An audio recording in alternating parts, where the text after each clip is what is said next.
The Battle of Kujin, also known as the Battle of the Broken Bridge, took place during the United Nations Command Offensive towards the Yalu River, which followed the North Korean invasion of South Korea at the start of the Korean War.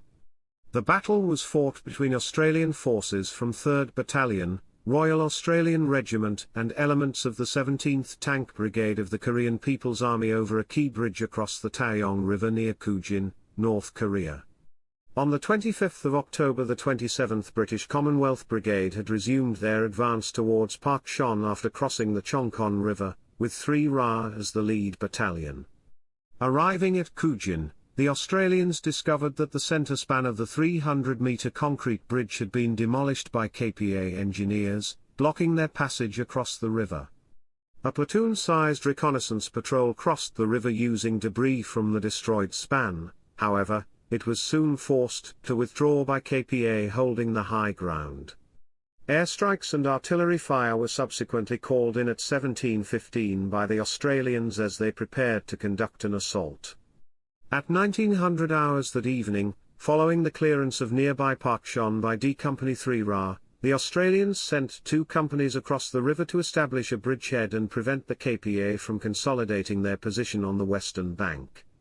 A and B companies subsequently established defensive positions on either side of the road. Shortly afterwards KPA forces were detected forming up for an assault on the right flank against B Company, and these preparations were broken up with mortars.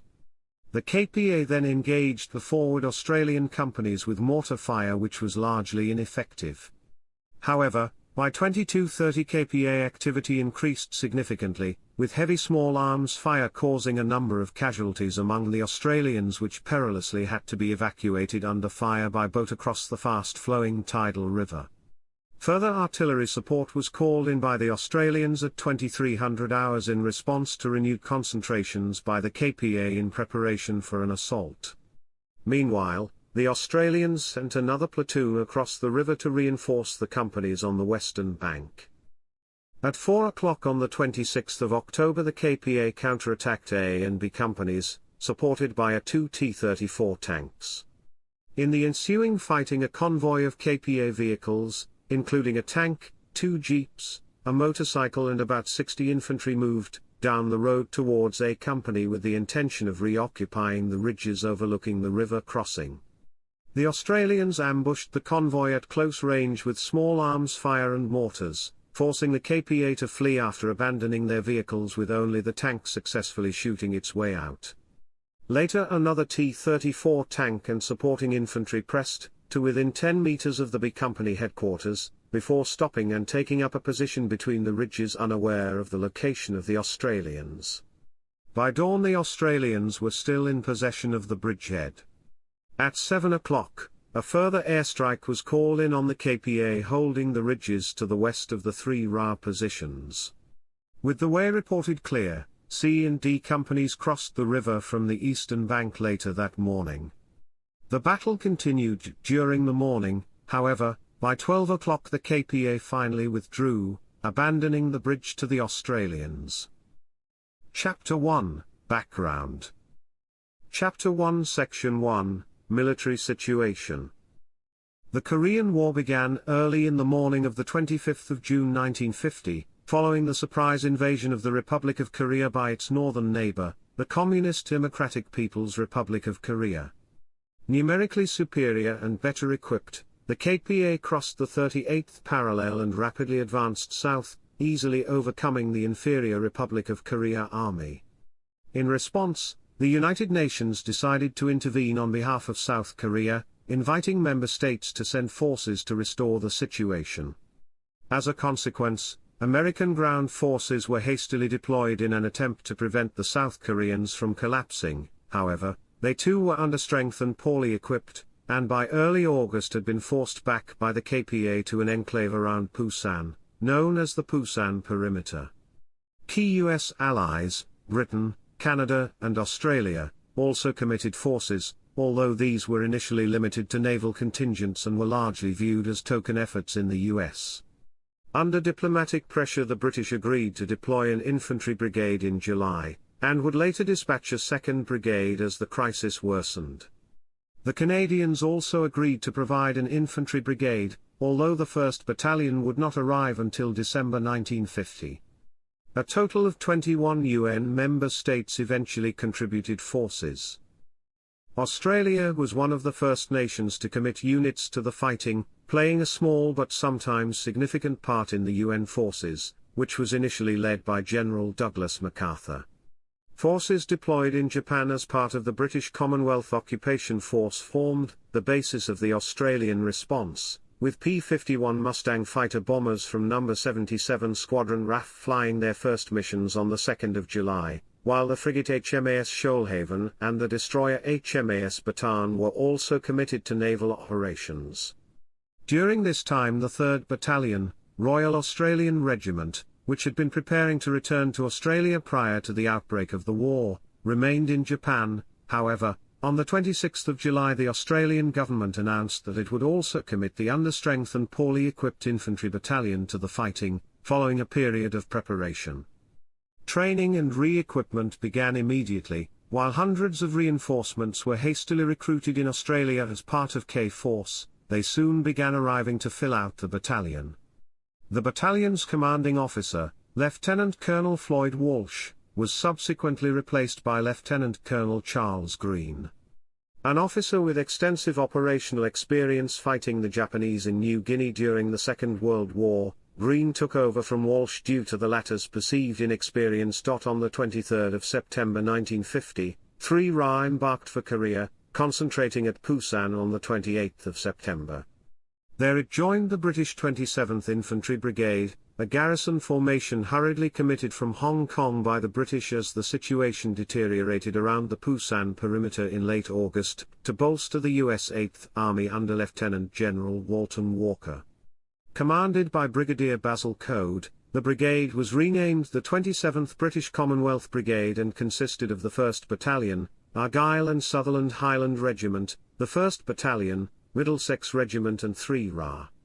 Under strength, the 2 British battalions had each mustered just 600 men of all ranks, while the brigade was also short on transport and heavy equipment, and had no integral artillery support, for which it would rely entirely on the Americans until the 16th Field Regiment, Royal New Zealand Artillery arrived in January 1951. As such, with a strength of nearly 1,000 men, the addition of 3 RA gave the brigade increased tactical weight as well as expediently allowing the Australians to work within a familiar organisational environment, rather than being attached to a US formation. Also under the command of the brigade were a number of US Army units, including 155mm howitzers from the 90th Field Artillery Battalion, M4 Sherman tanks from 89th Tank Battalion and a company from the US 72nd Combat Engineer Battalion. Chapter 2, Prelude. Chapter 2 Section 1, Opposing Forces. By the time 3 RA arrived in the theatre, the KPA had been broken and were in rapid retreat, with MacArthur's forces conducting a successful amphibious assault at Incheon and breakout from the Pusan perimeter on the southern tip of the Korean peninsula. A steady advance began, driving the North Koreans northwards towards the 38th parallel. The 27th British Commonwealth Brigade was airlifted from Daegu to Kimpo airfield north of Seoul on the 5th of October, however, its vehicles had to move by road, driving 420 kilometers, and did not arrive until 9 October. It was subsequently attached to the U.S. 1st Cavalry Division, under the command of Major General Hobart R. Gay. On the 16th of October the brigade took over from the U.S. 7th Cavalry Regiment as the vanguard of the UN advance into North Korea, its axis intended to take it through Kaesong, Kumkon and Hungsuri to Sariwon, then through Gwangju to the North Korean capital of Pyongyang. Although the KPA had suffered heavily in the preceding weeks, they continued to resist strongly, while a lack of accurate maps and the narrowness of the roads made rapid movement difficult for the advancing UN forces. During this time 3 RA had a platoon of American M4 Sherman tanks attached and a battery of field guns in direct support. The 27th British Commonwealth Brigade subsequently moved 70 kilometers from Kumkon, with the Argylls capturing Sariwon on the 17th of October, killing 215 KPA, and taking many prisoners for the loss of 1 man killed and 3 wounded. The brigade then passed to the command of the U.S. 24th Infantry Division on the 21st of October, under the overall command of Major General John H. Church, while the U.S. 1st Cavalry Division remained in Pyongyang to complete its capture. The 27th British Commonwealth Brigade was subsequently ordered to seize Chongju.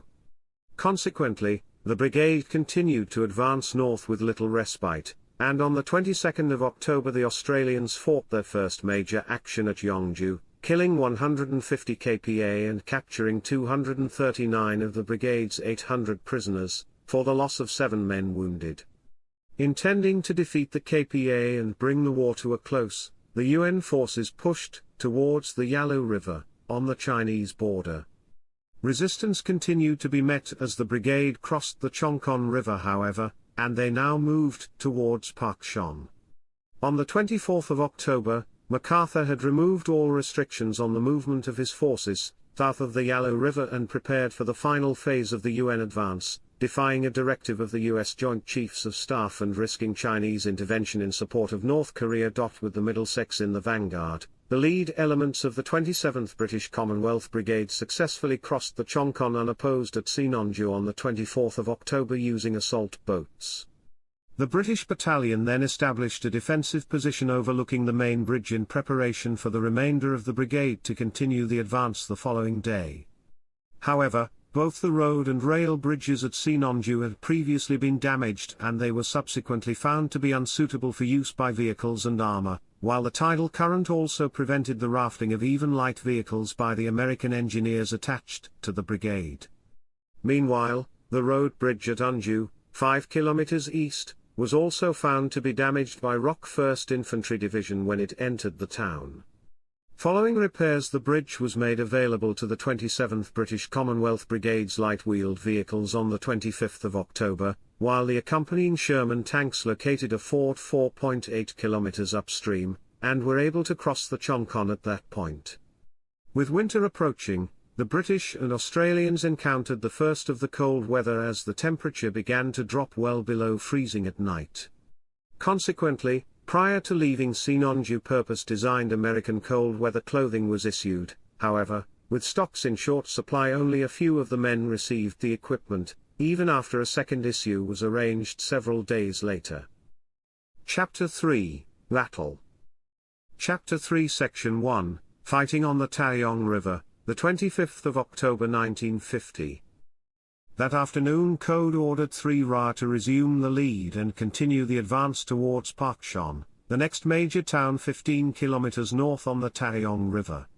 The Australians subsequently moved through the Middlesex, supported by tanks from D Company, 89th Tank Battalion.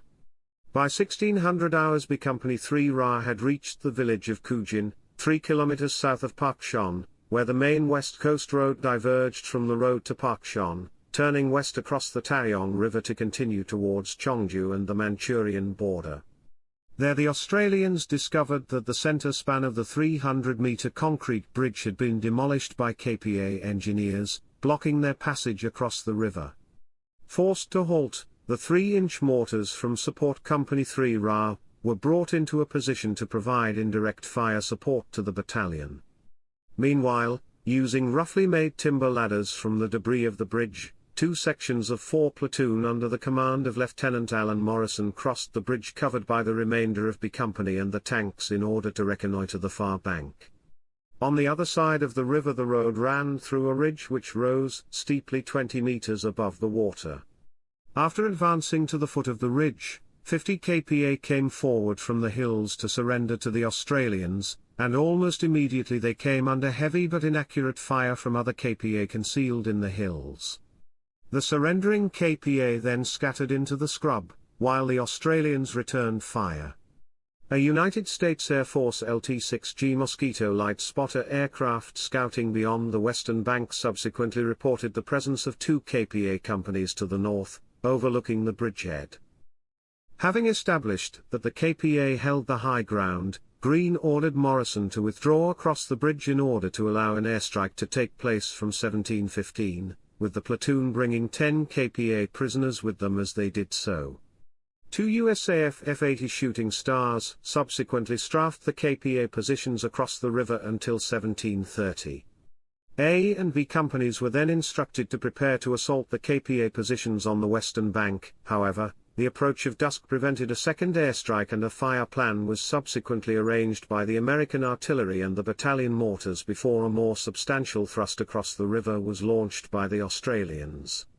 In the meantime, Greene had also sent D Company into Pakchon to clear the town in order to protect the Australian right flank, and under the command of Major Walter Brown they reported entering the town at 1700 hours. D Company subsequently returned at 1830, bringing 225 prisoners with them after leaving a platoon to guard the American engineers which had begun constructing a ford from a damaged underwater bridge for use the following day. Meanwhile, a KPA machine gun sporadically engaged the Australians on their left, while strong concentrations of KPA troops were detected on the west bank. Chapter 3 Section 2, 3 Ra establishes a bridgehead, 25/26 of October 1950. With the bridge considered important by the advancing 8th Army, the Australians were determined to force a passage across the river. However, with only a platoon from D Company holding a tenuous bridgehead at the Pakchon ford as dusk fell, Greene could either cross the river the following morning via the ford, or he could attempt a lodgment across the bridge that night. He resolved to strengthen his position, and at 1900 hours A and B companies were sent across the river to secure the bridgehead and prevent the KPA from being reinforced and consolidating their position on the western bank. Again using the broken span, the Australians crossed the river and scaled the bank in the moonlight, before establishing defensive positions on both sides of the road on the crest 400 meters from the Taeryong. Achieving their objectives, the Australians then spread out along the ridgeline, with A Company under Captain William Chitts on the left and B Company on the right commanded by Major George Thirlwell. Unchallenged, the Australians suspected that the KPA had withdrawn and, still largely without winter clothing, they then began to dig in amid a sub-zero wind which blew in from Manchuria, 97 kilometers away. Greene deployed the remainder of the battalion on the eastern bank, with D Company to the north near Kujin, C Company to the east flanking the road to Sinonju, and battalion headquarters located to the south in a paddy field. The American tanks were subsequently allocated to both C and D companies, and they provided rear security to the battalion during the night. Shortly afterwards, at 1930, B Company detected a KPA force of around company size preparing for a frontal assault, and called in mortar fire to break up their formations, while a number of forward patrols had to be withdrawn by the Australians in order to prevent their encirclement. In response, the KPA fired mortars at the Australian positions with limited effect. Half an hour later, KPA shells hit the 3 Ra Battalion headquarters and C Company positions on the other side of the river. However, the rounds landed in the damp soil of the paddy field and failed to explode. Periodically they were also targeted by machine gun fire, but it was mostly high and posed little threat. Perhaps also under the impression that the Australians had withdrawn, the KPA failed to press their attack. Yet they soon realized their mistake, and heavy small arms fire began again at 22:30, with KPA activity against A and B companies increasing significantly, which resulted in B Company suffering 2 killed and 3 wounded. The Australian right flank was now exposed, and following a request from Thirlwell, Chitts detached 1 platoon under Lieutenant John Wathen to bolster B Company. At 2300 hours, further artillery and mortar fire missions were ordered by the Australians against the KPA in response to renewed concentrations in preparation for an assault. Around the same time, 8 Platoon C Company under Lieutenant Colin Townsend was sent across the bridge in the darkness to further reinforce B Company, and they dug in on each side of the road leading to the bridge. Telephone lines had been laid by the Australians to their forward companies, and despite the fighting they remained intact throughout the battle. KPA activity continued throughout the night, and although this resulted in further casualties in A and B companies, they were unable to penetrate the forward Australian positions. Among the dead was Wathen, whose platoon was attacked by the KPA after moving to cover the exposed B Company position, resulting in several other Australians also being wounded. Meanwhile, During the evening the 3 Ra Assault Pioneer Platoon had also discovered and destroyed a small KPA arms dump on the eastern bank of the river. The Australians subsequently attempted to evacuate their casualties from the forward companies, and although these had been relatively light, the task proved perilous. With the bridge still down, the wounded had to be carried by hand on stretchers to the broken span and then lowered 6 meters of a boat borrowed from the American engineers. The boat was then hauled by ropes back across to the eastern bank of the river, where the casualties were loaded into jeep ambulances. Despite a number of difficulties, the majority of the casualties were successfully evacuated by these means, even as the bridge occasionally came under small arms fire. However, at around 1 o'clock, while evacuating the final casualty, the boat came under fire again from KPA snipers and sank after being swept against a concrete piling. The wounded soldier fell into the fast-flowing Taeryong River, and the 3 Ra Battalion Drum Major, Sergeant Thomas Murray, subsequently dived into the freezing waters and rescued him. Murray was later awarded the George Medal for his actions. Although a KPA Su-76 self-propelled gun had occasionally shelled Kujin with armor-piercing rounds, there had been no reports of tanks being detected during the evening. However, at 4 o'clock on the 26th of October the KPA counterattacked the Australian companies with the support of T-34 tanks. In the ensuing fighting, a convoy of KPA vehicles, including a T-34 tank, 2 jeeps, a motorcycle and about 60 infantry, moved down the road towards A Company with the intention of reoccupying the ridges overlooking the river crossing, likely unaware of the Australian dispositions. The Australians held their fire until the entire force was within their field of fire, before ambushing it at close range with small arms fire from Bren light machine guns, rifles, grenades and mortars. The convoy was subsequently scattered and the KPA fled, abandoning their vehicles with only the tank successfully shooting its way out.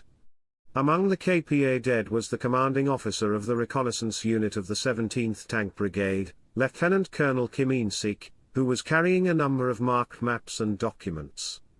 These items were of considerable intelligence value, and they revealed that the KPA were preparing a last line of defense at Chongchon 70 kilometers away, with infantry supported by tanks. Later another KPA T-34 tank and supporting infantry pressed to within 10 meters of the B Company headquarters, before stopping and taking up a position between the ridges, still unaware of the location of the Australians. An attempt by the Australian infantrymen to engage the tank with a new M23.5-inch bazooka failed, however, after the weapon misfired, and it subsequently withdrew out of range. The tank then continued to fire randomly for the remainder of the night, without effect. In reserve, C Company was subsequently woken during the battle to send a number of their bazookas forward to replace those used by B Company, as it was suspected that theirs were faulty due to being poorly maintained. However, in their first close engagement with KPA armor, it was possible that some of the Australians had simply forgotten to move the safety catches of their bazookas to the firing position in their excitement. Following firm directions, the bazookas were used to good effect by 3 Ra in a number of encounters with tanks during the next few days. Regardless, despite using infantry mounted on tanks, the KPA seemed unable to conduct the sort of organized or coordinated assault required to dislodge the Australians, and they were relatively untroubled for the rest of the night. Chapter 3 Section 3, 27th British Commonwealth Brigade consolidates, the 26th of October 1950. By dawn the Australians were still in possession of the bridgehead across the Taeryong. A large number of undamaged KPA vehicles were subsequently found in front of their positions, and they were soon pressed into service. At 7 o'clock a further airstrike by USAF F-80s was called in on the KPA holding the ridges to the west of the 3 Ra positions, and they were subsequently strafed and attacked with napalm. With the way reported clear, C and D companies crossed the river from the eastern bank later that morning. C Company subsequently took up a defensive position a few hundred meters forward of A Company on the left of the road, while D Company crossed the river at Pakchon and advanced 2 kilometers to occupy a dominant hill on the battalion's right flank. In spite of harassment by the KPA during the previous evening, which had cost D Company 4 casualties, the American engineers at Pakchon had continued to work on the underwater bridge, and the Sherman tanks were able to cross there by 11 o'clock that morning, although the water was still considered too deep for wheeled vehicles. The battle continued during the morning. However, by 12 o'clock the KPA finally withdrew, abandoning the bridge to the Australians. Meanwhile, Code put 2 companies from the Argylls across the Taeryong River on tanks at the Pakchon ford, and they met only slight opposition. The Middlesex then passed through them, moving southwest onto the main road in front of 3 Ra, where they knocked out a KPA tank which was blocking their advance. By nightfall they had linked up with the Australians, consolidating their positions and securing a safe crossing for the remainder of the brigade, including the wheeled vehicles which followed that evening. KPA patrols attempted to harass the British and Australian outposts. However, despite their perimeter being shelled, it proved to be a relatively quiet night for the 27th British Commonwealth Brigade. Chapter 4, Aftermath. Chapter 4 Section 1, Casualties.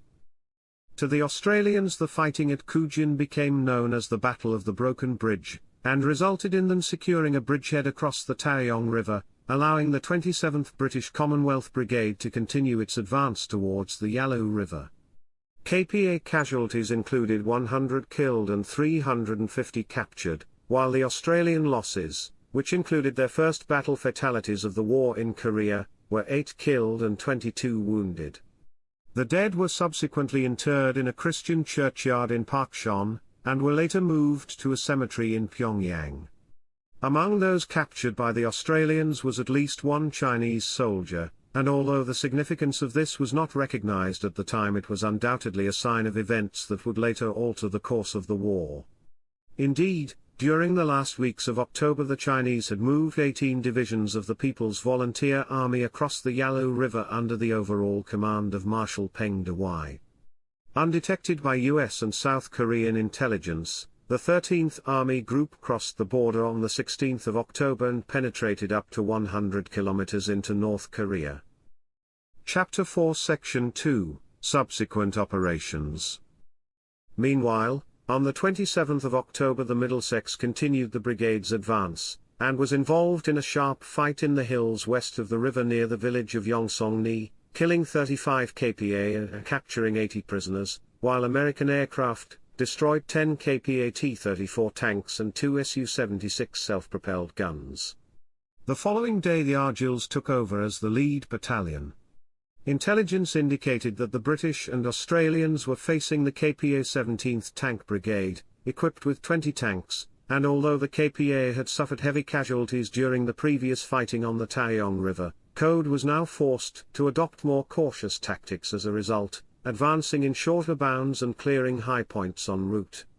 With the war considered all but over, the 27th British Commonwealth Brigade continued to pursue the KPA towards Chongju over the next 3 days. However, the advance increasingly encountered strong resistance from KPA infantry Dugin with tanks and self-propelled guns in support as they approached the Yalu River on the Manchurian border. 3 Ra took over as lead battalion of the brigade on 29th of October, 6 kilometers from Chongju. That morning a spotter aircraft reported a large KPA formation consisting of a battalion-sized force of 500 to 600 infantry supported by several tanks and at least 2 self-propelled guns, positioned on a thickly wooded ridgeline around Chongju. The Battle of Chongju ensued as the Australians dislodged the strong KPA armoured force and then defended their positions against KPA counterattacks during the evening.